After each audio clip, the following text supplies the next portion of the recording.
আমরা একটা খোঁজ পাচ্ছি যে লাঙ্গল আর ধান একাকার হয়ে গিয়েছে, কারণ এটার মাধ্যমে আমরা মনে করি যে আওয়ামী লীগ এবং বিএনপি এক হয়ে যাচ্ছে। আলহামদুলিল্লাহ ভোট বিভিন্ন জায়গায় সুষ্ঠু হচ্ছে, আমরা যতটুকু খোঁজ পেয়েছি। কিছু জায়গায় প্রবলেম হচ্ছে, যেমন সকালবেলায় কেন্দ্রগুলোতে টাকা দিয়ে লোক দাঁড় করানো হয়েছে।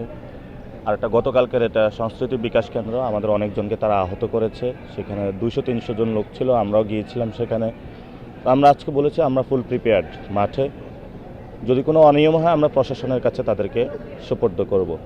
আর আমরা একটা খোঁজ পাচ্ছি যে লাঙ্গল আর ধান একাকার হয়ে গিয়েছে, যেটা আসলে বাংলাদেশের জন্য একটা আশনীয় সংকেত। আওয়ামী লীগের সময় যারা বাংলাদেশের মানুষের খুনের হত্যাযজ্ঞের সহযোগী ছিল, এই সহযোগীরা এখন ধানের সহযোগী হয়েছে। এটা আমাদের জন্য খুবই একটা অ্যালার্মিং বিষয়। এবং তারা ডামি প্রার্থী হিসাবে ধানের জন্য কাজ করছে, ধানের শেষ মার্কায় বিএনপির জন্য। এটা খুবই অ্যালার্মিং বিষয় আমাদের জন্য, কারণ এটার মাধ্যমে আমরা মনে করি যে আওয়ামী লীগ এবং বিএনপি এক হয়ে যাচ্ছে।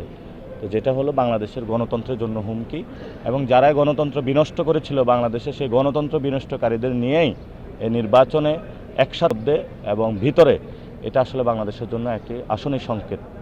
তারপরেও আমরা সবাইকে আহ্বান জানাবো, আপনার ভোট কেন্দ্রে আসুন, ভোট দিন এবং স্বতঃস্ফূর্ত ইনশাল্লাহ এখানে একটি নীরব ব্যালট বিপ্লব হবে ইনশাল্লাহ। আমরা শুনতে পাচ্ছি যে তারা স্ট্র্যাটেজি চেঞ্জ করেছে, সেটা হলো 12টার পরে তারা বিভিন্ন জায়গায়, সকালবেলা হলো বিভিন্ন জায়গা থেকে লোক নিয়ে এসে দাঁড় করিয়ে দিয়েছে। তো আমরা বিভিন্ন জায়গায়, যেমন আমাদের এজেন্ট ঢুকতে দেওয়া হয় নাই মির্জা আব্বাস মহিলা কলেজে, তো সেটা পরে সেনাবাহিনী হস্তক্ষেপে তারা প্রবেশ করেছে। তো এখন পর্যন্ত প্রশাসনও নিউট্রাল আছে, যদি কোথাও প্রবলেম হয় সেটা অবশ্যই আমরা আপনাদেরকে জানাবো। আমরা প্রত্যেকটা জায়গা যাচ্ছি ইনশাল্লাহ, এটা দিয়ে শুরু করেছি, প্রত্যেকটা জায়গায় যাব। আর যখন সবার ইনশাল্লাহ ভোট সুষ্ঠু প্রক্রিয়া হচ্ছে, শেষের দিকে ইনশাল্লাহ আমি ভোট দিব, এখন না। আগে মানুষের ভোটাধিকার নিশ্চিত করি সব জায়গায় ঘুরে ফিরে। আমরা ইনশাল্লাহ জয়ের ব্যাপারে আশাবাদী। ইনশাল্লাহ একটা ব্যালট রেভলিউশন হবে।